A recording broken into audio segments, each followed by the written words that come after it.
یوم آزادی کے موقع پر مزار قائد پر گارڈز تبدیل کی پروقار تقریب ہوئی۔ نیول اکیڈمی کے کیڈٹس نے مزار قائد پر گارڈز کے فرائض سنبھالے۔ اعزازی گارڈز میں 2 دستے شامل، ایک دستہ پاک بحریہ کے سیلرز، دوسرا دستہ پاکستان نیول اکیڈمی کے کیڈٹس کا ہے۔ تقریب کے مہمان خصوصی کمانڈنٹ پاکستان نیول کموڈور محمد خالد تھے۔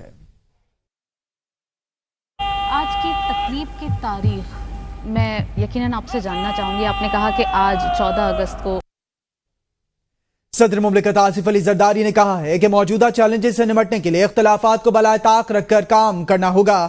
ملک اتحاد، سالمیت اور معاشی استحکام کے لیے پرعزم ہو کر کام کرنے کی ضرورت ہے۔ یوم آزادی کے موقع پر صدر آصف علی زرداری نے اپنے پیغام میں کہا کہ پاکستان کے 78ویں یوم آزادی پر پوری پاکستانی قوم کو مبارکباد پیش کرتا ہوں۔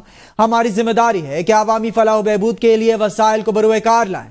پاکستان کو عظیم ملک بنانے کے لیے نوجوانوں اور خواتین پر سرمایہ کاری کرنا ہوگی۔ ملک کی ترقی کے لیے خدمات کی فراہمی بہتر بنانے، کاروبار کے لیے سازگار ماحول پیدا کرنے کی ضرورت۔ انہوں نے کہا کہ جشن آزادی پر 7 دہائیوں سے اپنی آزادی اور حق خود ارادیت کے لیے جدوجہد کرنے والے اپنے کشمیری اور فلسطینی بھائیوں کو بھی یاد رکھنا چاہیے۔ صدر مملکت نے کہا کہ آج ہم مقبوضہ جموں کشمیر اور فلسطینی عوام کے جائز حقوق کے لیے اپنی حمایت کا اعادہ کرتے ہیں۔ جشن آزادی پر عہد کریں کہ عوامی ترقی کے لیے کام کریں گے، پاکستان کو ایک خوشحال ملک بنائیں گے۔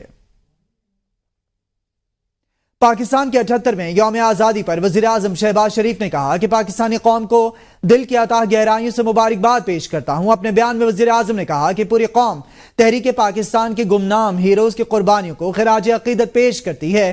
ان ہیروز نے ایک آزاد مملکت کے قیام کے لیے انتھک جدوجہد کی۔ وزیر اعظم کا کہنا تھا کہ قدرتی آفات اور معاشی اور سماجی مشکلات کے ذریعے پاکستانی قوم کی ہمت اور استقامت کا امتحان لیا گیا۔ پاکستان کی غیور اور بہادر قوم کے عزم اور اتحاد کا جذبہ ہمیشہ غالب رہا۔